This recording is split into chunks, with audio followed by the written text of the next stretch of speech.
Live షోకి తిరిగి స్వాగతం. ఇక అతిథులు పరిచయం డాక్టర్ మల్లు రవి గారు, తెలంగాణ కాంగ్రెస్ కమిటీ ఉపాధ్యక్షులు, మాజీ ఎంపీ, మాజీ అధికార ప్రతినిధి, మాజీ విప్. శ్రీ కోటేశ్వరరావు, భారతీయ జనతా పార్టీ రాష్ట్ర కార్యదర్శి. శ్రీ సమ్మారావు గారు, టీఆర్ఎస్ నేత, వరంగల్ మాజీ జడ్పీ చైర్పర్సన్. శ్రీ కొయ్య ప్రసాద్ రెడ్డి గారు, వైఎస్ఆర్ కాంగ్రెస్ పార్టీ నేత, వేర్ హౌసింగ్ కార్పొరేషన్ మాజీ చైర్పర్సన్, విజయవాడ నుంచి ప్రత్యక్ష ప్రసారం ద్వారా. ఇక ఏపీకి సంబంధించి 2 అంశాలు ఆసక్తికరంగా ఉన్నాయి. గోదావరి జిల్లాల ప్రజలు పూర్తిగా మార్పును కోరుకుంటున్నారా? 15 మందిని గెలిపించినటువంటి పశ్చిమ గోదావరి జిల్లా టీడీపీలో ఈసారి మొత్తం పరిస్థితి మారుతోందా? రాజమండ్రి వంతెన షేక్ అయినట్లుగా వచ్చినట్లుగా జనం వచ్చిన తీరు మొత్తం వైఎస్ఆర్ కాంగ్రెస్కి కొత్త ఉత్సాహాన్ని ఇస్తోందా? మరోవైపు మొదటిసారిగా ప్రధానమంత్రి మోడీ చంద్రబాబుపై కామెంట్ చేశారా? కన్నా లక్ష్మీనారాయణ గారు చెప్పిన దాని ప్రకారం చంద్రబాబు మోసం చేసిన రాష్ట్ర అభివృద్ధికే కట్టుబడి ఉన్నామని మోడీ గారు అన్నట్లుగా కన్నా లక్ష్మీనారాయణ గారు చెబుతున్నారు. నిజంగానే చంద్రబాబు గారిని కూడా ఇప్పుడు ఇన్నాళ్ళ తర్వాత మోడీ గారు మోసం చేశారని గుర్తిస్తున్నారా? ఈ 2 అంశాల మీద మాట్లాడిన తర్వాత తెలంగాణ ఇష్యూలోకి వెళదాం. ముందుగా ప్రసాద్ రెడ్డి గారు చెప్పండి, నిన్నంతా మీరు అక్కడ ఉన్నట్టున్నారు కదా, గోదావరి జిల్లాలు మార్పు కోరుతున్నాయా? అలాగే ఆ తర్వాత ప్రైమ్ మినిస్టర్ వ్యాఖ్యల మీద కూడా మీరు తర్వాత స్పందించండి. ముందుగా గోదావరి జిల్లాల ప్రజలు మార్పు కోరుతున్నట్లేనా?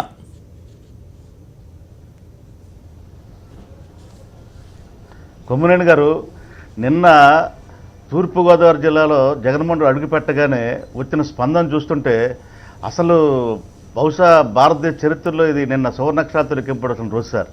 ఎందుకంటే ఆనాడు రాజశేఖర రెడ్డి గారు చేసిన ప్రజాప్రస్థానం ఎంత గొప్పగా సంచలనం సృష్టించిందో అంతకంటే రెట్టింపుగా ఇవాళ జగన్మోహన్ రెడ్డి గారు నిన్న ఆ గట్టు ఈ గట్టు లేదు, ఆ పుట్ట ఈ పుట్ట లేదు, ఆ మిద్దె ఈ మిద్దె లేదు, ఎక్కడ చూసినా జన సంతోషంతో నిన్న జన గోదావరి పరవళ్ళు దొక్కిందండి.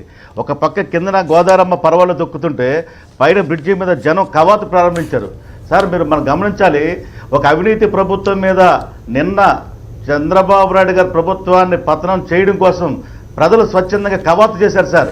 బహుశా భారతదేశ చరిత్రలో ఇంత డిసిప్లైన్గా ఇంత బ్రహ్మాండమైనటువంటి ర్యాలీ వరకు ఎప్పుడు పాదయాత్ర ఎప్పుడు కూడా జరగలేని పరిస్థితి మనం చూసాం. ముఖ్యంగా ఆనాడు వారధి కట్టినప్పుడు ఏ విధంగా రామేశ్వరం నుంచి శ్రీలంకకి మరి రామసేతు నిర్మాణం జరిగిందో లేదో తెలియదు, కానీ ఈ వేళ మాత్రం ఉభయ గోదావరి జిల్లాల మధ్య మాత్రం వారధిగా ప్రజలు అండగా నిలబడ్డారు.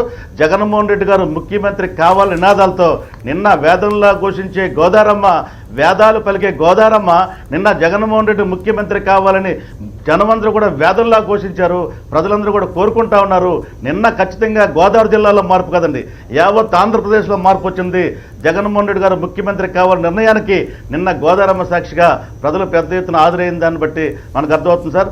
గతంలో నేను రాజశేఖర రెడ్డి గారి పాదయాత్రలో పాల్గొన్నాను, శర్మిలమ్మ గారి పాదయాత్రలో పాల్గొన్నాను, జగన్మోహన్ రెడ్డి గారి పాదయాత్రలో పాల్గొన్నాను. నిన్న బహుశా భారతదేశ చరిత్రలోని అనేక సభలు సమావేశాలు చూసిన కానీ నిన్న పొందిన ఆనందం కూడా ఎప్పుడు పొందలేదండి. ఒక పక్క జనం ఎంత పెద్దగా హాజరయ్యారో, రాజమహేంద్రవరం అంతా కూడా జన మహేంద్రవరం అయింది. నిన్న జగన్మోహన్ రెడ్డి గారి స్పీచ్ కూడా చాలా అద్భుతంగా బ్రహ్మాండంగా మాట్లాడారు. తెలుగుదేశం పార్టీ ప్రభుత్వం ఏ విధంగా ప్రజలు మోసం చేస్తుంది, ముఖ్యంగా తెలుగుదేశం పార్టీ ప్రభుత్వాధినేత ఏ విధంగా అబద్ధాలు మాయమాటలు చెప్పి జనాన్ని మోసం చేస్తున్నది స్పష్టంగా నిన్న జగన్మోహన్ రెడ్డి గారు చెప్పారు. అమరావతి ఒక సినిమా, ఈవేళ పోలవరం ఒక సినిమా. నిన్న జగన్మోహన్ రెడ్డి గారు తూర్పుగోదావరి జిల్లాలో అడుగు పెడతారనగానే పోలవరం ప్రాజెక్టు హడావిడిగా ఏ విధంగా జాతికి అంకితం చేశారో మనం చూసాం. పునాదులు వేసినప్పుడు, కాంక్రీట్ వేసినప్పుడు, పిల్లర్స్ లేపినప్పుడు అసలు ఏం జరుగుతుంది ఈ రాష్ట్రంలో? ఒక సినిమా మాదిరిగా ప్రజలను మోసం చేస్తారనే విషయాన్ని జగన్మోహన్ రెడ్డి గారు నిన్న బహిరంగ సభలో బ్రహ్మాండంగా ఆయన మాట్లాడారు. నిన్న మాత్రం సార్ మరి బహుశా మరి ఈ రికార్డు ఎవడు కూడా బతకట్లేరు. జగన్మోహన్ రెడ్డి గారు వెంట రాష్ట్ర ప్రజానీకం ఉందనేది స్పష్టంగా తెలుస్తున్న పరిస్థితి మనం ఒకసారి మనం అందరం కూడా గమనించాలని చెప్పి అందరూ కూడా ప్రజలందరూ కూడా గమనిస్తున్నారు. ప్రజలు హర్షిస్తున్నారండి. ఒక పక్క జనం కిందన నడుస్తూ ఉంటే కిందన గోదావరి పరవళ తొక్కుతుంటే చిరుజనులతో మరి ఆ వరుణ్ దేవుడు కూడా జగన్మోహన్ రెడ్డి గారిని ఆశీర్వదించిన సన్నివేశం కూడా మనం చూసాం. ఇంకొక విషయం సార్, ఈవేళ ప్రధానమంత్రి నరేంద్ర మోడీ గారు ఇంకా చంద్రబాబు నాయుడు గారి మీద ఇప్పటికీ కూడా మాట్లాడకపోవడం మాత్రం చాలా దురదృష్టకరం. ఇప్పటికీ బీజేపీ వాళ్ళలో ఇంకా చంద్రబాబు నాయుడు గారిని మద్దతు ఇచ్చే కొంతమంది ఉన్నారు. చంద్రబాబు నాయుడు గారికి బీజేపీకి ఇంకా సంబంధాలు ఉన్నాయనేది మొన్న మనం టీటీడీలో ఏ విధంగా ఒక ఆర్థిక మంత్రి భార్యకి ఏ విధంగా టీటీడీ బోర్డు మెంబర్ ఇచ్చారో మనం చూసాం. అటు బీజేపీ ఖండించలేదు, ఇటు తెలుగుదేశం పార్టీ కూడా ఖండించలేదు. కానీ ఇప్పటికైనా సరే ప్రధానమంత్రి నరేంద్ర మోడీ గారు చంద్రబాబు నాయుడు గారు దోచుకున్న అవినీతి సొమ్ము మీద మాత్రం విచారణ జరపాలి. ఇప్పుడు ఈ రాష్ట్రంలో అనేక అవకతవకలు జరుగుతున్నాయి, అన్నింటే కూడా మోసమే. డిపిఆర్లు ఇచ్చేది మోసం, ఈవేళ చంద్రబాబు నాయుడు గారు చెప్పే గ్రోత్ రేటు మోసం, అన్ని అబద్ధాలు మోసాలు అన్నింటి కూడా బయట పెట్టవలసిన బాధ్యత ఈవేళ కేంద్ర ప్రభుత్వం మీద ఉంది.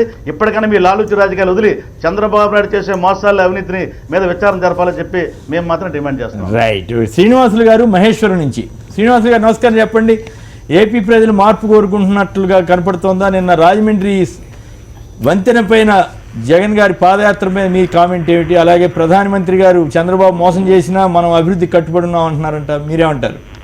అభివృద్ధికి ఏం కట్టుబడినారు సార్? నిన్న జగన్మోహన్ రెడ్డి పాదయాత్ర రాజమండ్రి బ్రిడ్జిని చూస్తుంటే ఒక కన్నుల పండుగ అనిపించింది సార్. నాకైతే పండుగ అనిపించిందా? సార్ అయితే నిన్న ఆంజనేయ రెడ్డి గారు మాట్లాడుతూ మేము ధర్నాలు చేస్తాం, అది చేస్తామని చెప్పి అంటున్నారు సార్. నేను ఒకటే సార్, చంద్రబాబు నాయుడు 4 సంవత్సరాల నుంచి నయవంచిన ప్రభుత్వం చేస్తలేడు. 1995 సెప్టెంబర్ 1న ఎన్టీ రామారావు గారిని వెన్నుపోటు వచ్చినప్పటి నుంచి సంక్షేమ పథకాల మీద వెన్నుపోటు ఉడుస్తూనే వస్తుండ్రు. సంవత్సరాల నుంచి చేసినటువంటి 2002 గోదావరిలో నరేంద్ర మోడీని హైదరాబాద్ లో అడుగుపెట్టినటువంటి చంద్రబాబు నాయుడు గారు ఇప్పుడు 2014 పొట్టు ఎట్లా చూసుకున్నారు బీజేపీ వాళ్ళు. ఈ చంద్రబాబు నాయుడు ఇవన్నీ చేసిన వెన్నుపోటుదారులు, ఈ ప్రజలను మోసం చేస్తున్నటువంటి 95 నుంచి ప్రజలను మోసం చేస్తున్నటువంటి. ధన్యవాదాలు. కోటేశ్వరరావు చెప్పండి, ఏంటి ఏమంటారు? అర్థం కాదు అంటే అప్పటి నుంచి మోసం చేస్తుంటే మోడీ గారు నిద్రపోతున్నారు అన్నట్టు మాట్లాడుతున్నారు.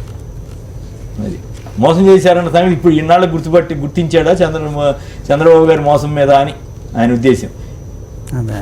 మీకేమైనా చంద్రబాబు నాకేం అభ్యంతరం. ప్రజాస్వామ్యంలో ఎవరు ఏమైనా మాట్లాడారు. చంద్రబాబు నాయుడు గారు మోసం చేశాడనేది ఎప్పుడో తెలుసు. లాలూచి పడ్డది మీరు చెప్తున్నారు తప్పనిస్తే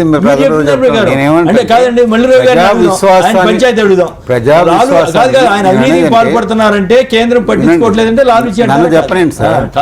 ప్రజా విశ్వాసం ప్రభుత్వ పాలనలో మిత్రపక్షాలుగా మా ధర్మాన్ని మేము పాటిస్తూ వచ్చాం. ఇన్ని రోజులు కేంద్రంలో ఎన్డీఏ ప్రభుత్వంలో వాళ్ళు భాగస్వామిగా ఉన్నారు కాబట్టి వాళ్ళు ఎన్ని తప్పులు చేసినప్పటికీ కూడా మేము సరిచేస్తూ మా లక్ష్యం ఏంటంటే ఆంధ్రప్రదేశ్ అభివృద్ధి, దానికోసం మనం ప్రయత్నం చేస్తున్నాం. నిన్న కూడా సెంట్రల్ యూనివర్సిటీ ఏర్పాటు చేయాలంటే అనంతపురంలో 465 కోట్ల రూపాయలు మేము ఇచ్చాం. 1400 కోట్ల రూపాయలు పోలవరంకి ఇచ్చాం. పోలవరంకి ఇచ్చిన ఆయన జాతికి అంకితం చేసేసాడు.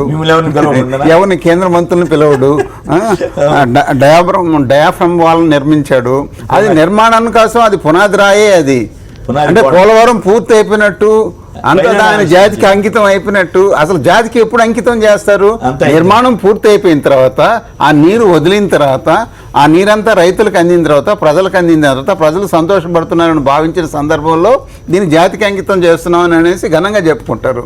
ఏకంగా చంద్రబాబు నాయుడు గారు ఒకరే కూర్చొని తొందరగా హడావుడిగా ఏదో నేను సాధించేసినట్టు అంతా ప్రజల్ని మాయ చేయడంలో ఆయన తర్వాతే. రెండోది, 1 సంవత్సరం నుంచి చూడండి, కేంద్ర ప్రభుత్వంలో తెలుగుదేశం పార్టీ విడిపోయినప్పటి నుంచి కేంద్ర ప్రభుత్వంలో చేస్తున్న అభివృద్ధి, రాష్ట్రానికి చేసిన అభివృద్ధి గురించి ఇంతకాలం చెప్పుకుంటూ వచ్చాడు. కేంద్రమే చేసిందని చెప్పుకున్నాడు. అనేక సంఘటనలు చెప్పాడు. కేంద్రమే చేసింది, రాష్ట్రం అభివృద్ధి చెందింది, కేంద్రం లేకపోతే మేము అభివృద్ధే లేదని చెప్పి చంద్రబాబు నాయుడు 4 సంవత్సరాలు చెప్పుకుంటూ వచ్చి కేంద్రం నుంచి విడిపోయిన తర్వాత ఇంక రాష్ట్రం చెప్పుకునే అభివృద్ధి ఏం లేదు. కేంద్రం చెప్పింది ఇప్పుడు చెప్పలేడు. చెప్పలేని పరిస్థితిలో ఉండి ఆంధ్రప్రదేశ్ అభివృద్ధి ఏం సాధించలేదు కాబట్టి ఆయన ద్వారా ఇప్పుడు ఏం చేస్తున్నారంటే నెగటివ్ వాతావరణాన్ని క్రియేట్ చేస్తున్నారు. మొత్తం నేనే చేయడం ఒకటి, కేంద్రం ఏమి చేయటం లేదు ఒకటి. పోలవరం కూడా నేనే నిర్మిస్తున్నానని చెప్పేస్తున్నాడు. దురదృష్టం ఏంటంటే మిత్రపక్షంగా చంద్రబాబు నాయుడు నమ్మి పోలవరం వాళ్ళకి అప్పగిచ్చాం. అసలు నేను అనేది ఏంటంటే పోలవరం కేంద్రం చేసి ఉంటే ఈ ఇబ్బంది ఉండేది కాదు. ఆలోచన కాదు, ఒక మిత్ర ధర్మాన్ని పాటించి ఆంధ్రప్రదేశ్ నేనేమంటానంటే ఆంధ్రప్రదేశ్ ప్రభుత్వం త్వరగా నిర్మిస్తుందనే ఆలోచనతో సరేలే సొంత కట్టడం కదా ఆంధ్రప్రదేశ్ లో అవకాశం ఇద్దాం అనుకున్నాం. అవకాశం ఇస్తున్నప్పుడు ఇది కేంద్రం ఇస్తున్న విషయాల గురించి చెప్పడం ఆయన కేంద్రం నుంచి నిన్న కనీసం కేంద్రానికి సంబంధించినటువంటి ఏమన్నా ఒక మంత్రిని పిలవచ్చు కదా. ఆంధ్రప్రదేశ్ నుంచి ఎన్నికైనటువంటి సురేష్ ప్రభు గారు ఉన్నారు కదా రాజ్యసభ నుంచి, ఆయనైనా పిలిచి ఉండొచ్చు కదా. కేంద్రం నుంచి నిధులు తెచ్చుకుంటుండవు, కేంద్రం నుంచి పోలవరం జాతీయ ప్రాజెక్టుకు గుర్తించి నిధులు ఇస్తుంది, నిధులు ఇచ్చి అన్ని కూడా చేస్తున్నప్పుడు మోసం చేస్తే పోలవరం ఎక్కడ నిర్మాణం జరుగుతుంది? చంద్రబాబు నాయుడు గారు అధికారంలో ఉన్నాడు, పోలవరం గురించి ఎందుకు మాట్లాడలేదు? పోలవరంకి నిధులు ఎందుకు ఇవ్వలేదు? పోలవరాన్ని ఎందుకు 29 ప్రాజెక్టులు ఇంకా ఎందుకు పెండింగ్ లో పెట్టుకున్నాడు? వాటి జోలికి ఎందుకు పోవట్లేదు? సోమవారం పోలవరం పోతున్నాడు, మిగతా ప్రాజెక్టులు, మిగతా రైతులు, మిగతా రాష్ట్రం అక్కడ లేదా? అక్కడికి ఎందుకు పోలేకపోతున్నాడు? ఆ ప్రాజెక్టులు ఎందుకు పూర్తి చేయలేకపోతున్నాడు? ఆంధ్ర నీవో ఎందుకు పోవటం లేదు? రాయలసీమలో ఎన్ని ప్రాజెక్టులు పెండింగ్ లో ఉన్నాయి? కర్నూలు ప్రజలు ఇవాళ ఒక పంట కూడా పండించుకోలేని పరిస్థితిలో ఉన్నారు.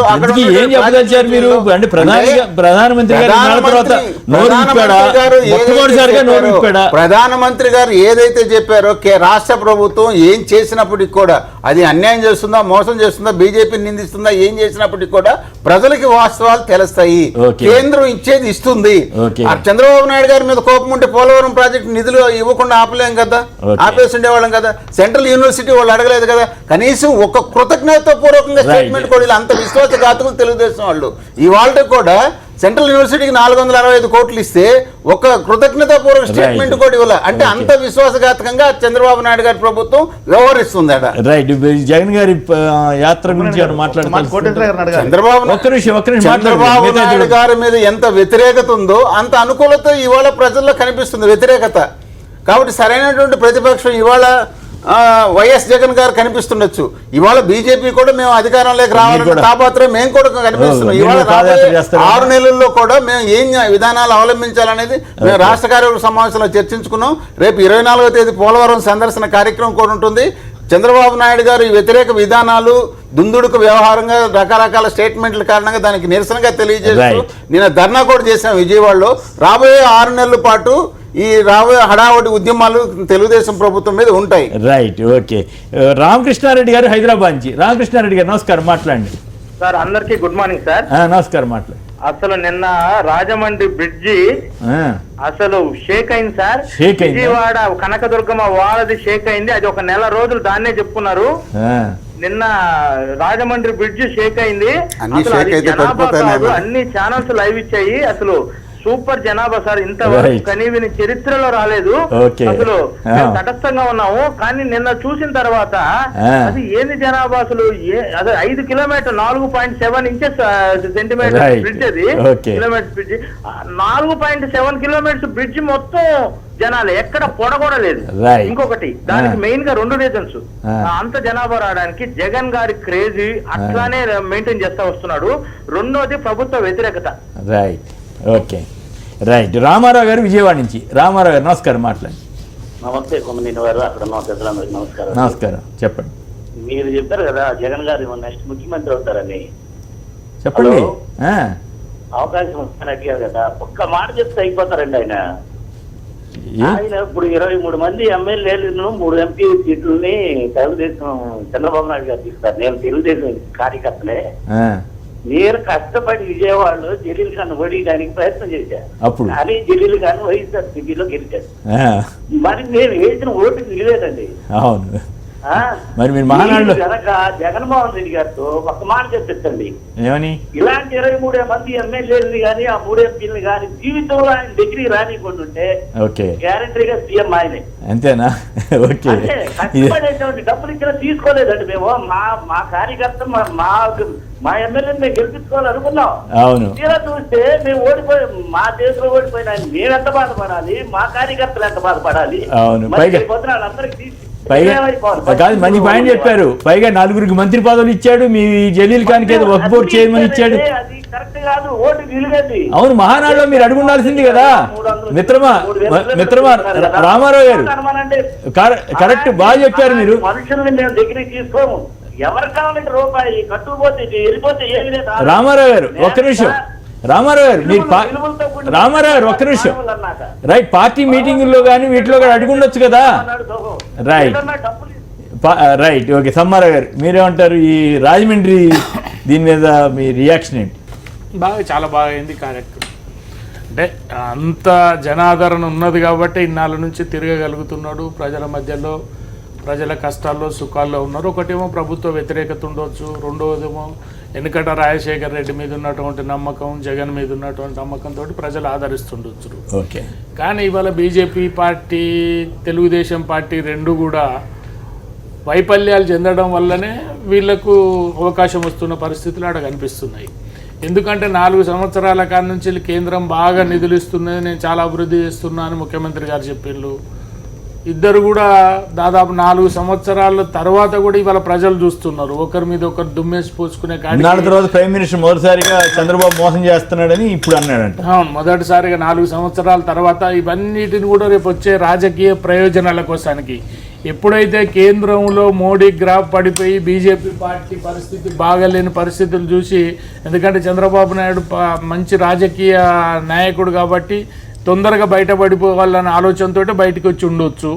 కానీ ఈ రకంగా ఇద్దరిని ఒకరినొకరు విమర్శించుకోవడం అంటే వెనకటికి ఒకటి సామెత అనిపిస్తుంది. ఎందుకంటే నువ్వు కొట్టినట్టు చేయి, నేను ఏడ్చినట్టు చేస్తాను చెప్పలేము. మళ్ళీ ఇప్పటికి కూడా రాజకీయాలలో ఏదైనా సాధ్యమవుతుంది. శాస్త్ర శత్రువులు ఉండరు, శాస్త్ర మిత్రులు ఉండరు. ఇప్పటి వరకు అన్ని పార్టీలతోటి పొత్తులు పెట్టుకున్నటువంటి సందర్భం ఉన్నది తెలుగుదేశం పార్టీ, ఏ పార్టీతో లేదు. నిన్న మొన్న కాంగ్రెస్ తోటి కూడా కలిసిపోయేటువంటి పరిస్థితి ఉన్నది. కాంగ్రెస్ పార్టీ రవి గారే ప్రకటన చేశారు, అవును కలిస్తే మాకు తప్పేంటని అన్నట్టున్నారు. నేను అదే అంటున్నా, నేను కూడా పత్రికలలో మీడియాలో చూసిందే చెప్తున్నా. నేను ఇవాళ పత్రికలలో మీడియాలో కూడా వస్తున్నది, రాజకీయాలలో శాస్త్ర శత్రువు శాస్త్ర మిత్రులు ఉండే రాజకీయ ప్రయోజనాలే ప్రధానంగా పెట్టుకుని ముందుకు పోయేటువంటి పరిస్థితి ఉంటది. కానీ అక్కడ ఆంధ్ర కాడికి వచ్చినప్పుడు ప్రజలు ఏ రకంగా ఆదరిస్తారు అనేది మనం వేచి చూడాల్సిన అవసరం ఉంటది. కానీ ఒక్కటైతే వాస్తవం, ఎందుకంటే ప్రజల ప్రభుత్వాల మీద, కేంద్ర రాష్ట్ర ప్రభుత్వాలు, అక్కడ ఉన్న ప్రభుత్వాల మీద ప్రజలలో వ్యతిరేకత వచ్చింది కాబట్టి మిగతా పార్టీలకు ఆదరణ పెరుగుతున్నటువంటి పరిస్థితులు అయితే మనకు స్పష్టంగా కనిపిస్తున్నది, చూస్తున్నాం. రైట్, రవి గారు మాట్లాడాను. ముందుగా చిన్న గారు పిఠాపురం తూర్పుగోదావరి నుంచి చెప్పండి, ఈస్ట్ గోదావరిలో జగన్ గారి పాదయాత్ర వంతెన మీద ఎట్లా నడిచింది, ఎట్లా జరిగింది, ఏం కదా మీరేమనుకుంటున్నారు? సార్ భూమనేని గారు గుడ్ మార్నింగ్ సార్, అక్కడ ఉన్న నమస్కారం, మాట్లాడండి ప్లీజ్ మాట్లాడండి సార్. నిన్న జగన్మోహన్ రెడ్డి గారు మా జిల్లాకి ఎంట్రవేర్ అంటే మేము ఒక వరం కింద భావించాం సార్. ఏంటంటే ఈ నిన్నటి రోజునే మాకు ఒక సునామీ వచ్చినట్టు వచ్చింది సార్. ఒక 4.2 కిలోమీటర్లు అన్నారు, కానీ ఇంకొక 8.4 కిలోమీటర్లు కూడా ట్రాఫిక్, రాజానగరం వరకు కూడా ఫుల్ ట్రాఫిక్ సార్. మేము వెళ్ళడానికి మేము చాలా కష్టపడ్డాం సార్. కానీ ఈ రోజు చంద్రబాబు నాయుడు గారు అవినీతి పరిపాలన వల్ల మాకు ఇక్కడ బుచ్చి చౌదరి అన్నా సరే, అటు జవహర్ మొన్న మంత్రి ఇచ్చినా సరే, ఎవరు ఇచ్చినా సరే, పోయినసారి 14 సీట్లు వచ్చినాయి సార్ టీడీపీకి. ఈ ఒక్క సీటు కూడా ఈస్ట్ గోదావరి జిల్లాలో మొత్తం 19 క్లీన్ స్వీప్ జగన్మోహన్ రెడ్డికి 100% రావడం ఖాయం. 3 ఎంపీలు కూడా అదే జగన్మోహన్ రెడ్డి గారు ఒకటే అన్నారు సార్, రాజమండ్రి బీసీలకు ఇస్తానన్నారు. దానితో ఈ రోజుకి టీడీపీ కావచ్చు, జనసేన దడపడుతుంది సార్. జగన్మోహన్ రెడ్డి రాజమండ్రి బీసీలు అక్కడ ఎక్కువ ఉంటారా? బీసీ వర్గాలు ఎక్కువ ఉంటాయి అక్కడ? బీసీ వర్గం కాదు సార్, ఇంతవరకు చరిత్రలో ఇప్పటి వరకు బీసీ ఎంపీ చేసిన వాళ్ళు ఎవరు లేరు సార్. ఆయన బీసీ ఇస్తే సీటు పోతుందన్న భయంతో అన్నా సరే ఆయన నేను ఎక్కించుకుంటాను, నాకు దమ్ము అనే ఒక బీసీ నాయకుడికి ఎలా చేయారంటే ఆయనకి పాదాభివందనాలు చేస్తున్నాం సార్ జగన్మోహన్ రెడ్డి గారు. రైట్, ఓకే, ధన్యవాదాలు. రవి గారు చెప్పండి, మొత్తం మీకు ఎట్లా అనిపించింది? మీరు గతంలో రాజశేఖర రెడ్డి గారి పాదయాత్ర కలిసి తిరిగిన ప్రముఖుల్లో మీరు కూడా ఉన్నారు కదా, ఇప్పుడు ఎట్లా ఉంది ఏం కదా? మీరు దీని గురించి మాట్లాడిన తర్వాత బీజేపీ వాళ్ళ వ్యవహారం మీదకి వెళ్దాం. మీరు ప్రజాస్పందన చూస్తే ప్రజలు పెద్ద ఎత్తున మరి జగన్మోహన్ రెడ్డి పాదయాత్రకి చాలా రోజుల తర్వాత కూడా ఇంత పెద్ద ఎత్తున వస్తున్నారంటే తప్పనిసరిగా మరి అనుకూల వాతావరణం రాజశేఖర్ జగన్మోహన్ రెడ్డికి వారి పార్టీకి ఉన్నట్టుగా కనపడుతుంది. దీంట్లో 2 విషయాలు కనపడుతున్నాయి అక్కడ. ఒకటి, ఆంధ్రప్రదేశ్లో ఉన్న ప్రస్తుత ప్రభుత్వానికి వ్యతిరేకంగా ప్రజలు ఉన్నట్టు, మరి ప్రతిపక్షంగా ఉన్నటువంటి వైఎస్ఆర్ నాయకుడు జగన్మోహన్ రెడ్డికి అనుకూలంగా ప్రజలు ఆ వంతెనే కాకుండా ఇప్పుడు ఒక మిత్రుడు చెప్పినట్టుగా ఇంకా అటుపక్క ఇటుపక్క కూడా పెద్ద ఎత్తున ప్రజలు రావటం జరుగుతుంది. ఇదే కాకుండా ప్రతిరోజు జరుగుతున్నటువంటి ఈ ప్రజా చైతన్య యాత్రలో ప్రజలు ఎక్కడ చూసినా తండోపతండాలుగా వస్తున్నారు, ప్రజల సమస్యల మీద మాట్లాడుతున్నారు.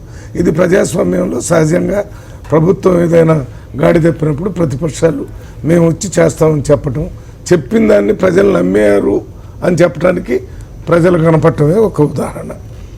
ఇది ఈరోజు జరుగుతున్నటువంటిది. ఇక బీజేపీ మోడీ గారు అసలు ఏం చేస్తున్నారో తెలియటం లేదు. ఇంకా శుతిమెత్తగా మాట్లాడుతున్నారు.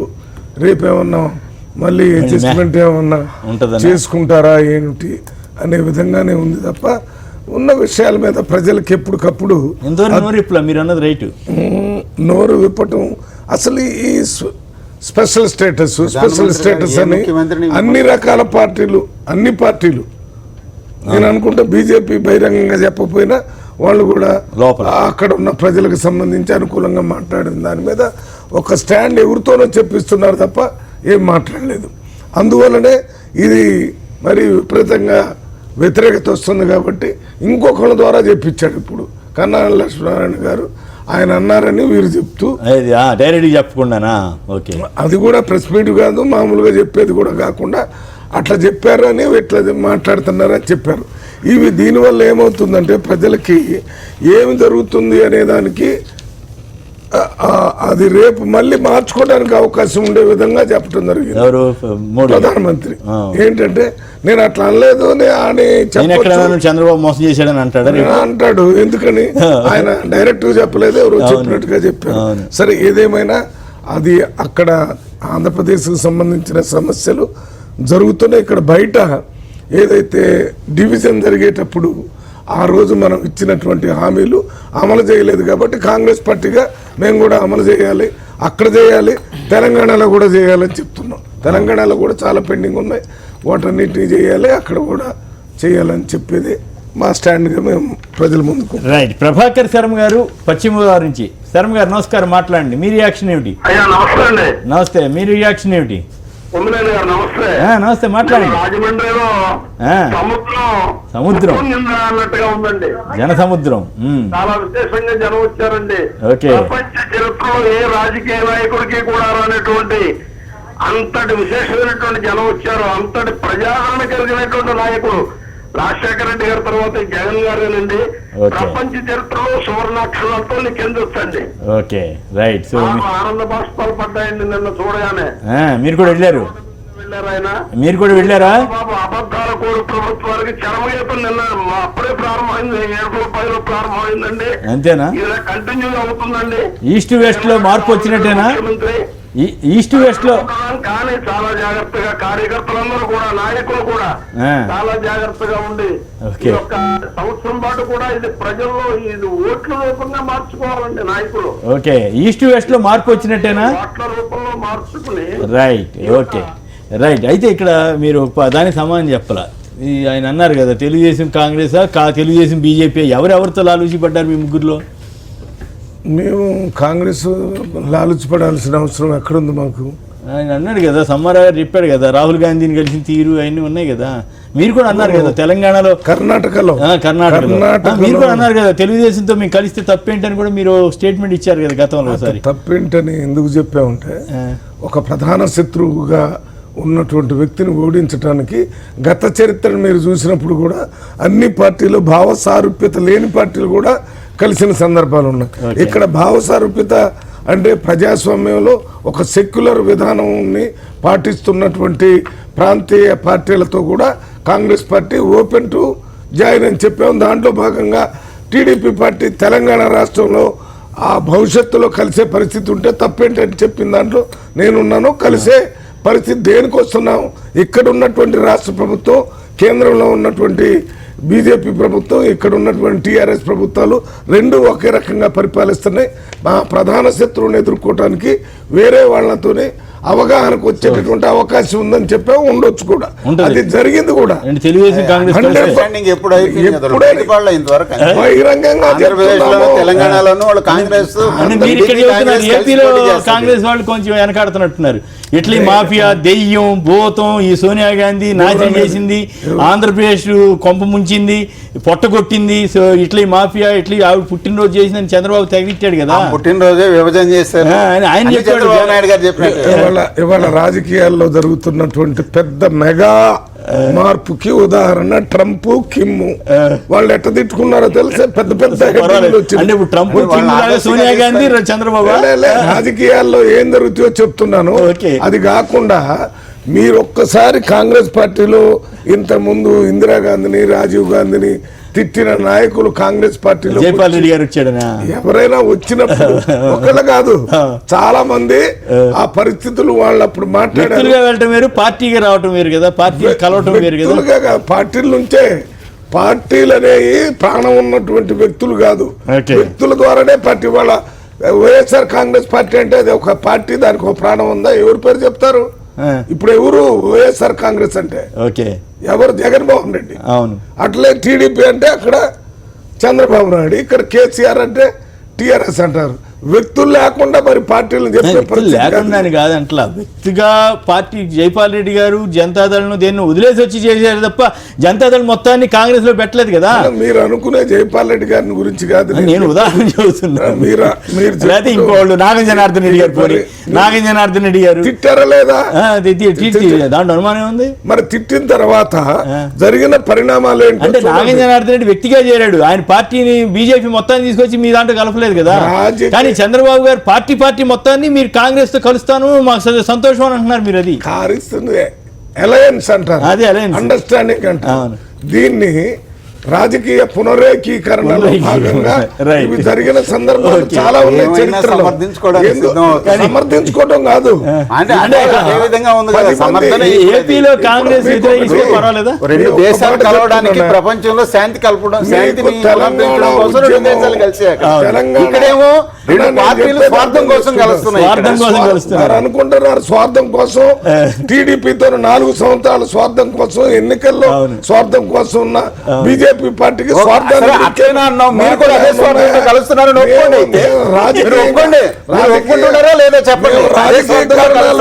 నేను చెప్తున్నాను. ఇవాళ మీరు చేస్తున్నటువంటి అప్రజాస్వామిక అణిచివేత విధానాలకు వ్యతిరేకంగా ఎవరితోనైనా కలిసి దాన్ని ఆపు చేయాలా? మీరు తెలంగాణ ఉద్యమం ఇప్పుడు ఒక టీఆర్ఎస్ పార్టీ మాట్లాడుతూ ఏం చెప్పింది? తెలంగాణ రాష్ట్రంకి ఎవరు సపోర్ట్ చేస్తే వాళ్ళతోని ఏ పార్టీ గానీ ఏదైనా అని చెప్పారు. అంటే దాని అర్థం ఏంటి? వాళ్ళ ప్రధాన లక్ష్యం అది. ఇవాళ ప్రధాన లక్ష్యం ఈ ప్రజాస్వామ్యాన్ని. ఆ రోజు చెప్పింది ఏంటంటే తెలంగాణ సాధనలో ఎవ్వరు కలిసి వచ్చినా వాళ్ళతోటి కలిసి తెలంగాణ సాధించుకుంటామని చెప్పడం. తెలంగాణ సాధించుకున్నాం. తెలంగాణ సాధించుకున్నాక కూడా ఇవాళ అందరినీ గౌరవిస్తున్నాం, అందరినీ ముందుకు తీసుకుపోతున్నాం. అభివృద్ధిలో ప్రజాస్వామ్యాన్ని పునరుద్ధరించడానికి కేంద్రంలో మోడీ ప్రభుత్వాన్ని తీసేయడానికి ఎవరితోనైనా కలిసి దాన్ని చేయాల్సిన ఏపీ కాంగ్రెస్ నేతనే మాహుద్ది చంద్రబాబు గొడవ అని వాళ్ళు తిడుతున్నారు. మీరేమో మాకు చంద్రబాబు పార్టీ కావాలని అంటున్నట్టుగా మాట్లాడుతున్నారు. చంద్రబాబు పార్టీని కావాలని అంటం లేదు. ఈ తెలంగాణలో ఉన్నటువంటి కాంగ్రెస్ పార్టీ చేస్తున్న ఇప్పుడు ప్రజా అనుకూల చైతన్య యాత్రలో కలిసి వచ్చంలో అందరితో పోతూ ఉంటే దాంట్లో మన టీడీపీ, ఇక్కడ టీడీపీ గురించి చెప్తున్నాం. అంటే తెలంగాణలో బాగా బలహీనంగా ఉన్నాం. టీడీపీ పార్టీ కలిసి వస్తే రాజకీయంగా తట్టుకోగలుగుతామని రాష్ట్రానికి కాంగ్రెస్ పార్టీ యూనిట్స్ ఉంటే ఆ యూనిట్స్ యొక్క అభిప్రాయాన్ని తీసుకొని కేంద్రంలో ఉన్న అక్కడ తేడా ఉన్నా కూడా పర్వాలేదు. నిన్న మొన్న కేంద్రంలో ఉన్నటువంటి కాంగ్రెస్ పార్టీ కూడా స్థానిక పరిస్థితులను బట్టి అక్కడ ఉన్నటువంటి ప్రాంతీయ పార్టీలతో అవగాహన చేసుకోవడంలో తప్పులేదని చెప్పి అయితే మల్లికార్జున ఖర్గే గారు ఏకంగా టీఆర్ఎస్ పేరు కూడా ప్రస్తావించారు. ఏం ప్రస్తావించారు? టీఆర్ఎస్ పేరు నేను చదివాను ఇంటర్వ్యూలో. టీఆర్ఎస్ పేరు కూడా ప్రస్తావించారు. టీఆర్ఎస్, టీఎంసీ వీటన్నిటిని కూడా జాగ్రత్తగా ఫోల్డ్ లో తీసుకురావాలని ఆయన అన్నాడు. అంటే మేము టీఆర్ఎస్ తో కలిసి పోటీ చేసిన సంగతి తెలుసా మీకు? మరి ఇంకెందుకు మాట్లాడు? మా దగ్గర మంత్రి పదవులు చేశారు 6 టీఆర్ఎస్ పడగొట్టాలన్నారు కదా. ఇక్కడ నేనేం మాట్లాడుతున్నాను? తెలంగాణ కాంగ్రెస్ పార్టీ యూనిట్ సభ్యుడుగా నేను మాట్లాడుతున్నాను.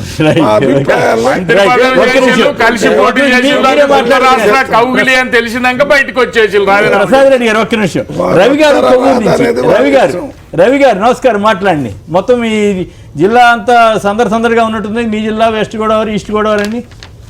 రవి గారు పెద్దలందరికీ మీకు నమస్తే సార్. నమస్తే, చెప్పండి. మాది పశ్చిమ గోదావరి జిల్లా కొవ్వూరు కాన్స్టిట్యూన్సీ అండి. గుడ్, చెప్పండి. నిన్న జనం ఒక సముద్రం లాగా గోదావరి సముద్రం అయిపోయిందండి నిన్న కొవ్వూరులో. సముద్రం అయిపోయిందా? ఓకే. అయితే 2009 వైఎస్ రాజశేఖర రెడ్డి గారు మళ్ళీ రెండోసారి ప్రభుత్వం ఏర్పాటు చేసినప్పుడు ఎన్నో పార్టీలు వచ్చినాయండి, అన్ని గాలికి ఎగిరిపోతాయని చెప్పాం వైఎస్ గాలికి. ఇప్పుడు కూడా ఎన్ని పార్టీలు వచ్చినా ఈ వైఎస్ జగన్ గాలికి అన్ని ఎగిరిపోతాయని మేము స్పష్టం చేస్తున్నాం సార్. రైట్. ఓకే. అయితే మేము నిరుద్యోగ వృత్తికి మాకు ఏదో చేస్తారని మేము నమ్మాం సార్ 4 సంవత్సరాల క్రితం. ఏ వృత్తి? నిరుద్యోగులకి. Okay okay right. ఓకే ధన్యవాదాలు. ఇక ఒకసారి ప్రసాద్ రెడ్డి గారు మాట్లాడండి. ప్రసాద్ రెడ్డి గారు. కొమ్మినేని గారు, ఇందాక మల్లు రవి గారు తెలుగుదేశం పార్టీ కాంగ్రెస్ పార్టీ లాలూచి రాజకీయాలు ఎప్పుడో ప్రారంభమయ్యాయి సార్. కిరణ్ కుమార్ రెడ్డి సర్కార్ని కాపాడడంలో కానీ, లేదా నాడు చిదంబరం తోటి చంద్రబాబు నాయుడు రాష్ట్ర ఒప్పందాలు, జగన్మోహన్ రెడ్డి గారు తప్పుడు కేసులు బనాయించి ఏ విధంగా లాలూచి రాజకీయాలు చేస్తారో మనం చూసాం. రేవంత్ రెడ్డి గారిని స్వయంగా చంద్రబాబు పంపించారని చెప్పి అందరికీ తెలిసిన విషయమే. చంద్రబాబు నాయుడు గారు కాంగ్రెస్ పార్టీ ఇప్పటికీ లాలూచి రాజకీయాలు చేస్తున్నాయి. చంద్రబాబు నాయుడు బీజేపీ తోటి లాలూచి రాజకీయాలు చేస్తున్నారు, ఇటు కాంగ్రెస్ పార్టీతో లాలూచి రాజకీయాలు చేస్తున్నారు. నేను మన సూటిగా అడుగుతున్నా మల్లు రవి గారిని, కర్ణాటకలో కాంగ్రెస్ పార్టీ జేడీఎస్ వచ్చి చంద్రబాబు నాయుడు వచ్చిందంటే వాళ్ళు చప్పట కొట్టారు. అంటే వీళ్ళు కాంగ్రెస్ పార్టీ రాహుల్ గాంధీ నాయకత్వం వల్ల కానీ, లేదా జేడీఎస్ వల్ల వచ్చింది కాదు, చంద్రబాబు వల్లే మేము గట్టెక్కమని చెప్తున్నారంటే కాంగ్రెస్ పార్టీ ఏ రకంగా దగ్గర కాంగ్రెస్ వాళ్ళు చెప్పారా? ఇప్పటికైనా మల్లు రవి గారు లాంటి పెద్దలు, నాయుడు గారు లాంటి కాంగ్రెస్ వాళ్ళు కూడా హర్షం ప్రకటించారు కదా సార్. అసలు చంద్రబాబు నాయుడు గారికి అసలు ఏ రకంగా బ్రహ్మరథం పట్టారో మనం ఆ రోజు చూసాం కదా. ఢిల్లీలో, మన బెంగళూరులో దేవగడ ప్రమాణ స్వీకరణలో ఏ విధంగా బ్రహ్మరథం పట్టారో మనం చూసాం. చంద్రబాబు నాయుడు గారి ట్రాప్ లో పడి ఈ వేళ మళ్ళీ రాష్ట్రాల్లో మళ్ళీ మోసం చేయాలని ప్రయత్నం చేస్తున్నారు. నాడు విభజించి ఏ రకంగా విభజన చేసినప్పుడు చంద్రబాబు నాయుడు గారు కాంగ్రెస్ పార్టీ ఏ విధంగా కలిసి ఆ రోజు రాష్ట్రానికి అన్యాయం చేశారో, ఈవేళ కూడా అదే పరిస్థితుల్లో తీసుకురావాలని చెప్పి కొంతమంది ప్రయత్నం చేస్తున్నారు. దయచేసి మల్లురావు గారు లాంటి వాళ్ళు అసలు కాంగ్రెస్ పార్టీ నేనే భూస్థాపితం చేశానని చెప్పాడు. కాంగ్రెస్ పార్టీ మేము బుద్ధి చెప్పామని చెప్పాడు. మిమ్మల్ని ఎన్ని తిట్లు తిట్టాలి అన్ని తిట్లు తిట్టాడు. ఆఖరికి మీ అధినాయకురాలు సోనియా గాంధీ గారిని ఎంత దారుణంగా మాట్లాడారో మనం చూసాం. అయినా మీకు లాలూచి రాజకీయాలు పోలేదు. సాక్షాత్ సోనియా గాంధీ గారి డైరెక్షన్ లోనే లాలూచి రాజకీయాలు చేసి జగన్మోహన్ రెడ్డి గారు ఏ విధంగా తప్పులు కేసులు పెట్టారో మనం చూసాం. ప్రజలు గమనిస్తున్నారు కాబట్టి ఆంధ్రప్రదేశ్ రాష్ట్రంలో కాంగ్రెస్ పార్టీ కానీ తెలుగుదేశం పార్టీ కానీ రేపు చోటు ఉండదు. నిన్న జరిగినటువంటి గోదావరి బ్రిడ్జి ఎక్కగానే చంద్రబాబు నాయుడు ఈవీఎంలు గుర్తుకొచ్చాయి. అంటే ఓటమికి చంద్రబాబు నాయుడు ఒప్పుకున్న పరిస్థితి మనం చూసాం. చంద్రబాబు నాయుడు గారు నేను ఓడిపోతానని చెప్పడానికి నిన్న మంత్రివర్గ సమావేశంలో ఈవీఎంల ప్రస్తావన తీసుకొచ్చారు. జగన్మోహన్ రెడ్డి గారి తాలూకా ప్రజాదరణ చూసి నిన్న గోదావరి బ్రిడ్జి మీద కంపించినటువంటి గోదావరిని చూసి చంద్రబాబు భయపడి ఈవీఎంల మీద నేను ఈవీఎంల మీద ఓడిపోతానని చెప్పి స్పష్టమైన సంకేతాలు ఇవ్వడం జరిగింది. గోదావరి బ్రిడ్జి మీద జరిగిన కవాతు నేనే పెట్టమన్నాను.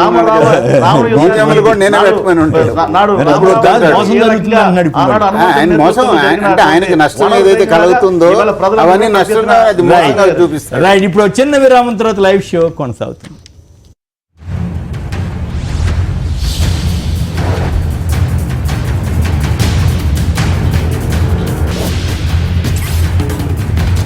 లైవ్ షోకి తిరిగి స్వాగతం. ఇక కాంగ్రెస్ ఎమ్మెల్యేలు కోమటిరెడ్డి, వెంకటరెడ్డి సంపత్తుల వ్యవహారం చివరికి మళ్ళీ కోర్టుకు వెళ్ళింది. అయినా కూడా ఇస్తారా ఎవరా, కోర్టు ధిక్కార పిటిషన్ వేయాల్సిన పరిస్థితి వచ్చింది. నిజంగా ప్రజాస్వామ్యంలో ఈ రకమైనటువంటి ప్రక్రియ మంచిదేనా? స్పీకర్ మధుసూదనాచారి అవలంబిస్తున్న వైఖరి కరెక్టేనా? ఏమిటి సమ్మర్ ఏంటి, ఎందుకు అంత కక్ష సాధించేలాగా చేస్తున్నారని అంటున్నారు? దాంట్లో కక్ష ఏం లేదండి. ఎందుకంటే ఈ పార్లమెంట్లు, అసెంబ్లీలు, జిల్లా పరిషత్తులు ఇట్లాంటి వాళ్ళకు కూడా కొంత ఊందతనం ఉండాలి, గౌరవంగా ఉండాలి, ప్రజలకు జవాబుదారీగా ఉండాలి.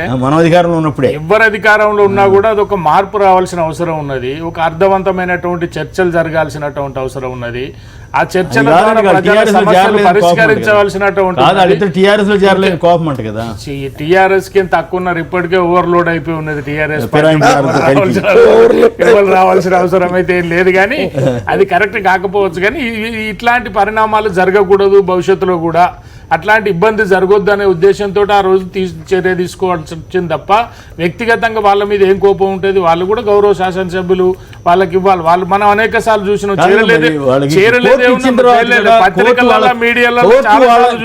హైకోర్టు వాళ్ళ సభ్యత్వాలు పునరుద్ధరించడం చెప్పిన తర్వాత కూడా ఎందుకు చేయట్లేదు? పరిశీలిస్తారు దాన్ని. స్పీకర్ గారు కానీ వాళ్ళు పరిశీలిస్తారు. పరిశీలించిన దానికి తగిన పద్ధతిలో పోతారు. దానికి రాజ్యాంగ పరంగా కానీ కోర్టు పరంగా కానీ ఒక పద్ధతి ప్రకారంగా పోతుంది ప్రభుత్వం. ఈ కేసీఆర్ గారు టీఆర్ఎస్ ప్రభుత్వం వచ్చిన దగ్గర నుంచి రాష్ట్రంలో అణిచివేత, ప్రజాస్వామ్య విలువలకు కట్టుబడి ఉండకుండా రాజ్యాంగ ఇచ్చినటువంటి హక్కులను కూడా కాలరాసే విధంగా పరిపాలన జరుగుతుందని చెప్పడానికి నిన్న మొన్న 11 మంది ఎమ్మెల్యేలని మొదటి రోజే మొత్తం అసెంబ్లీ అంతటికీ సస్పెండ్ చేయటం, 2 ఎమ్మెల్యేలని సభ్యత్వాన్ని రద్దు చేయటం జరిగింది. అయినా దాని మీద అడ్వకేట్ జనరల్ కోర్టులో మాట్లాడుతూ మేము ఏ రకంగా వీడియోలు మీకు దెబ్బ ఎట్లా తగిలింది అనేది మొత్తం వీడియో ఫుటేజ్ చూపిస్తామని మాట ఇచ్చాడు.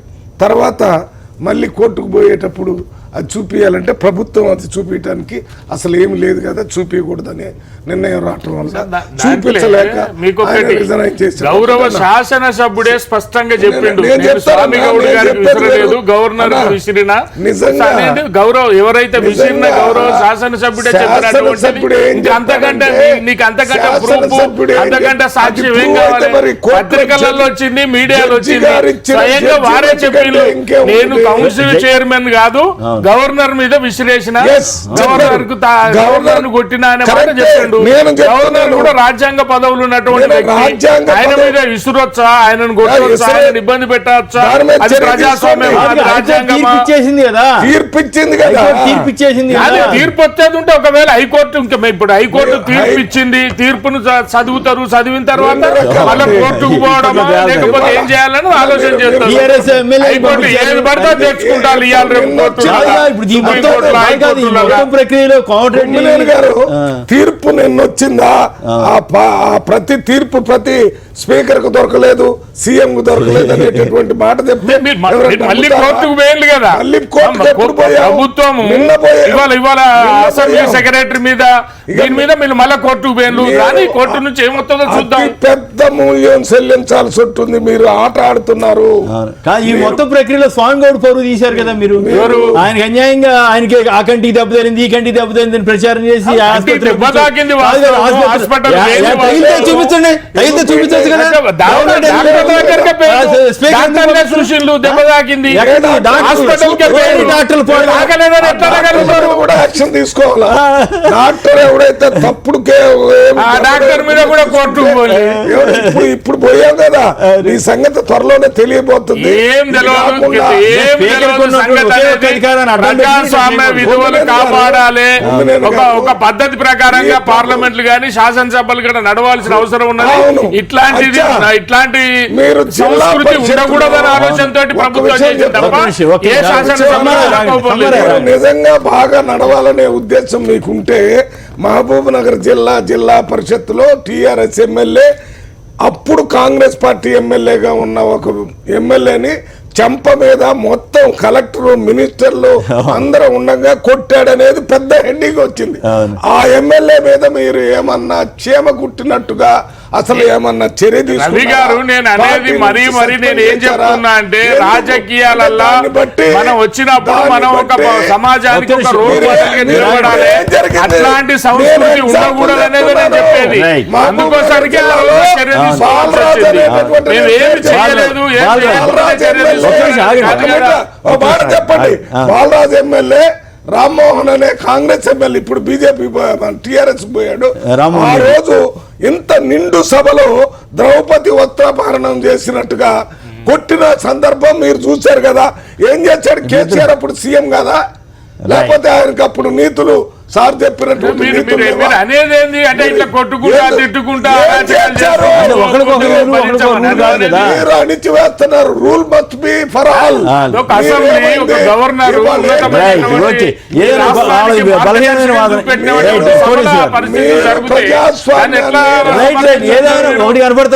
బలహీనమైన వాదనే. మీరు స్పీకర్ గారు చేయకపోవచ్చు, కేసీఆర్ గారికి ఇబ్బంది వస్తుందని అది వేరే విషయం, కానీ టీఆర్ఎస్ ఈ విషయంలో బలహీనమైన వాదనే. స్వామి గౌడ్ గారు మధ్యలో స్వామి గౌడ్ గారు పరువు మాత్రం తీశారు. అది స్వామి గౌడ్ హాస్పిటల్ దెబ్బ తాకింది, ఏం దెబ్బ తాకింది గవర్నర్ తాకితే చూపించండి, మీడియా చూపించుండాల్సింది. అందరూ రెడ్డి గారండి జడ్జి గారు అడిగితే కూడా ఇవ్వలేని పరిస్థితి. ఇవ్వలేదు. మీరు ఎన్నిసార్లు అది ఇవ్వనందుకే Right. మీరు Okay. తీర్పు ఇచ్చారు. కోడి సార్. అబద్ధం Right. కోడి సార్. చెప్తున్నారని. మీరు చెప్పిందే కదా స్వయంగా గౌరవ అదే చెప్పారు. శాసనసభ్యులు గారు చెప్పారు. దానికి నేను ఇసిరినా అది ఎవరు- ఏముంది? ఎవరు అవన్నీ ఏదో చేతులు కొట్టడానికి ప్రయత్నం చేసినా అది ఎవరికి Right. తెలియదు Okay. అని. Time up. స్వామి గౌడ్ మీద మాకు దురుద్దేశం లేదు, మేము గవర్నర్ కు దృష్టిలోనే నిరసన తెలపాలని కాగితాలు దింపేశామని చెప్పాడు. చెప్పారు. దాని మీద అదే. మేము చెప్పాము గవర్నర్ మీద చాలా సార్లు వేశారు, అవన్నీ జరుగుతూనే ఉన్నాయి. కోర్టు తీర్పును గౌరవించి ప్రభుత్వం కూడా గౌరవంగా వెళ్ళింది అనుకోండి, మీకు చెడ్డ పేరు రాకుండా ఉంటుంది. ఇప్పుడు మామూలు వాళ్ళు yes, మంచి పని చేశారులే అని ఉండేవాళ్ళం కింద కదా. స్థాయిలో చర్చ జరుగుతున్నప్పుడు నష్టం మీకే జరుగుతుంది తప్ప అవును. వాళ్ళకి లేదు, వాళ్ళకి సానుభూతి అంటే పెరగదు. ఇదేంటంటే ఈగో పెరుగుతుంది. మనం తోసేస్తే మళ్ళీ వెనకొస్తారా అనే ఈగో పెరుగుతుంది. రెండోసారి ఈగోలు మంచివి కాదు రాజకీయాలు. రెండోసారి కూడా మళ్ళీ కోర్టు దగ్గర మళ్ళీ వాళ్ళు వెళ్ళినారు, వచ్చారు తీర్పు మీకు వ్యతిరేకంగా వస్తే మీకే కదా చెడ్డ పేరు. వచ్చింది. టీఆర్ఎస్ ఎమ్మెల్యేలు కొందరు వెళ్ళారు, మేము ఉంటాం, మీకేం సంబంధం పొండే అన్నారు. అందుకని దాన్ని గౌరవించి మర్యాద పూర్వకంగా వాళ్ళకి ఎలా చేస్తే సరిపోతుంది. రైట్. ప్రసాద్ రెడ్డి గారు మీరే ఉంటారు. ప్రసాద్ రెడ్డి గారు రాజ్యాంగ విలువల్ని సాంప్రదాయాల్లో కాపాడుతున్న బాధ్యత పాలకుల మీద ఉందండి. స్పీకర్ గారు కానీ ముఖ్యమంత్రి కేసీఆర్ గారు కానీ తక్షణమే వాళ్ళ ఎమ్మెల్యేలుగా తీసుకుంటే బాగుంది. హైకోర్టు తీర్పు వచ్చిన వెంటనే తీసుకుంటే సరిపోయేది. ఊరికే ఇగోకి పోయి అనవసరంగా రాజ్యాంగానికి ఏ రకంగా విలువలు పాత్రేస్తారో మనం చూస్తున్నాం. ఆంధ్రప్రదేశ్ రాష్ట్రంలో ఎంత ఘోరంగా ఉందో మనం చూసాం. కాకపోతే మీరన్నట్టు మరి స్వామిగౌడ్ గారిని బలి చేశారు. ఆనాడు చంద్రబాబు నాయుడు అలిపిరి సంఘటనలో ఏ రకమైన డ్రామా చేశారో స్వామిగౌడ్ గారు కూడా అదే డ్రామా చేశారని స్పష్టంగా తెలుస్తున్న పరిస్థితులు మనం చూస్తున్నాం. అందుకని రాజకీయాల్లో కూడా సానుభూతి వాడుకోవడం అనుకోవడం ఈ రకమైనటువంటి వాటికి స్వస్తి పలికి ఇప్పటికైనా కేసీఆర్ గారు ఉందాగా. ఎందుకంటే ఆయనకు ఒక అడుగు ఒక్కొక్కసారి అవసరమైనప్పుడు ఒక అడుగు దిగి చాలా మంచి పనులు చేసిన సందర్భాలు మనం చూసాం. ఇప్పటికైనా సరే ఉందాగా తక్షణమే వాళ్ళు వెనక్కి తీసుకుంటే మంచిదని నేనైతే భావిస్తా ఉన్నాను. రైట్. అసలు ఆలోచన లేదనుకుంటానే కేసీఆర్ గారికి కానీ స్పీకర్ గారికి కానీ. ఎందుకు ఆలోచించకుండా ఉంటారు? ఆలోచిస్తారు నిపుణులతోటి కానీ వాళ్ళతో. తీర్పు వచ్చింది ఎప్పుడు సార్? హైకోర్టు తీర్పు వచ్చి ఎంతకాలం అయింది? అయితే ఇక్కడ పాయింట్ ఉంటుంది. కాంగ్రెస్ లో కూడా ఒక బలహీనత ఉంది. కాంగ్రెస్ లో జగన్ గారు అక్కడ ఉదాహరణ ఉంది, అది మీరు ఒప్పుకోవచ్చు ఒప్పుకోకపోవచ్చు. జగన్ గారు ఏం చేస్తున్నారు? పార్టీ ఫిరాయింపులకి వ్యతిరేకంగా ఆయన మొత్తం దాడి చేసి అసలు దాన్ని ఒక ఉద్యమంలాగా మారిస్తే మీరేమో మా వాళ్ళని తీసుకున్నారులే తప్పట్లు కొట్టి శాసనసభలో కూర్చున్నారు. ఇదేంది? అట్లా కూర్చోవచ్చా? మీరు అసెంబ్లీలో లేచి నిలదీశారా కేసీఆర్ గారిని? ఏమయ్యా ఈ ఫిరాయింపులు ఏంటి, ఈ లోకం ఏంటని అడిగారా? మేము అసెంబ్లీలో కూర్చున్న సందర్భమే లేదు. అసెంబ్లీలో మమ్మల్ని ఇప్పుడు మొన్న సస్పెండ్ చేశారు. అంత ముందు వాళ్ళని తీసుకుని 2 ఏళ్ళు అయిపోయింది. అంటే ఎవరికి 2 ఏళ్ళు అయింది? మొత్తం ఎమ్మెల్యే ఫిరాయింపులు. రాజీనామా వ్యవహారం అడగండి సార్. ఎవరిది? రేవంత్ రెడ్డి రాజీనామా ఏం చేశారు? మీ పరువు పోయింది కదా. రేవంత్ రెడ్డి గారు రాజీనామా గురించి అడగండి సార్. చంద్రబాబు నాయుడు చెప్పేదాకా రాజీనామా చంద్రబాబు నాయుడు చెప్పాలంటే మీకు బీజేపీ అని చెబుతున్నారు. చంద్రబాబు నాయుడు చెప్పిందా రేవంత్ రెడ్డి రాజీనామా? ఆయన ప్రోత్సాహంతోనే కదా రేవంత్ రెడ్డి గారు వచ్చింది. ఓటు నోటు కేసులో ఉన్న వాళ్ళు మీరు ఎట్లా స్వాగతించారు? ఇదే కదా తప్పన్నీ మీరు చేసుకుంటూ తెలంగాణ కాంగ్రెస్ కొన్ని కరెక్షన్ చేసుకోవాలి. కేసీఆర్ గారు తప్పు ఆరోపణ చేశారు.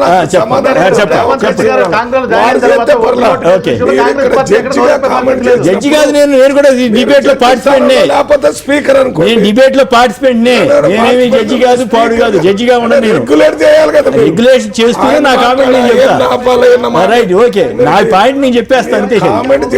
చేస్తా, ఖచ్చితంగా చేస్తా. చెప్పండి దయచేసి. వైఎస్ జగన్మోహన్ రెడ్డి లాగానే ఉద్యమాలు చేయరు కదా. ప్రతి పార్టీ వాళ్ళకు ఒక పద్ధతి, ఒక సిద్ధాంతం, ఒక కార్యక్రమం. మేము ఏ రకంగా చేయాలో మేము చేసి చూపించాం. ఇప్పుడు ఆయన వెంకటరెడ్డి గారు అంటున్నారు మొత్తం రిజైన్ చేద్దామంటే కూడా మీరు అంటున్నాడు. ఆయన కూడా చేస్తున్నాడు. మా పార్టీ అంతర్గత సమస్య. మేము చెయ్యాలా చేయలేదనేది మీద పెద్ద చర్చ జరిగింది. అంటే మీ వీక్నెస్ అయిపోయింది అది. కాంగ్రెస్ కాదు, ఏదైనా సాధ్యం దగ్గర వీళ్ళని వెంటనే చేసిన వెంటనే 2 రోజులు చేసి మనం ఏం చేయాలా, ఎక్కడెక్కడ పోవాలంటే మీ పార్టీ మీ ఇష్టం కాదనట్లేదు, కానీ మీరు స్ట్రాంగ్ గా నిలబడలేదు అనేది డెమోక్రసీ, ప్రజాస్వామ్యం. మీ పార్టీ పార్టీ ఎమ్మెల్యేని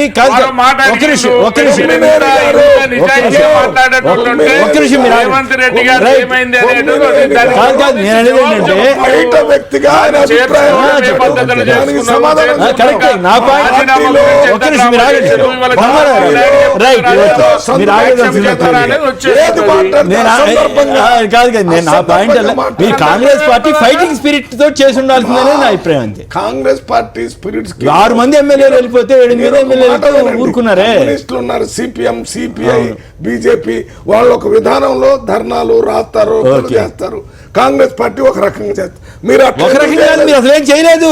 6 ఎమ్మెల్యేలు మీ పార్టీ నుంచి వెళ్ళిపోతే మీరు అసలు ఏం చేయలేదు కదా. ఏం చేశారు? ఉద్యమం చేయాలి. తెలంగాణ ప్రజల్లో ఒక చైతన్యం తీసుకురావడంలో మీరు విఫలమయ్యారు. రేవంత్ రెడ్డి గారిని ఎప్పుడు రాజీనామా చేస్తారు? చంద్రబాబు గారు చెబితే చేస్తారా అంటున్నాడు ఆయన. వైఎస్ఆర్ కాంగ్రెస్ ఎమ్మెల్యేలు పోతే ఏమైంది? ఆయన ఉద్యమం చేస్తున్నాడు అక్కడ. దేనికి? దేనికేంటి? జనంలో తీసుకెళ్లారు. ఎక్కడున్నారు అంటున్నారు. ఎక్కడున్నారు? ఆ పోయిన వాళ్ళు వచ్చారా తిరిగి? రాకుండా కాదు, వాళ్ళ మీద అనర్హత వేటు వేయమని ఉద్యమం చేస్తే వాళ్ళు సిగ్గుపడుతున్నారు. చంద్రబాబు గారు, కోడెల గారు సిగ్గుపడుతున్నారు. ఇదేంద్ర ఈ మనకి ఇంత ఇబ్బంది వచ్చింది గారు ఎట్లా చేయాలని. రైట్, మీ ఇష్టం. కాంగ్రెస్ పార్టీకి మేము అటువంటి వాటికి మాబోటి వాళ్ళం అటువంటి వాటిని ఎక్కడైనా వ్యతిరేకిస్తాం కాబట్టి చెబుతున్నాం. కేసీఆర్ అయినా చంద్రబాబు అయినా నేను స్పష్టంగా చెప్తున్నాను. రైట్, మీరు ఇచ్చేటువంటి ఎటువంటి సలహాలను తీసుకోండి. సలహా కాదు, నేనే సలహా చెప్పాలి. మా పద్ధతిలోనే రైట్. మల్లు రవి గారు, కోటేశ్వరరావు, సమ్మారావు గారు, ప్రసాద్ రెడ్డి గారు, అందరికి కూడా ధన్యవాదాలు. ఇది నేటి వార్తా విశ్లేషణ కార్యక్రమం. నమస్కారం.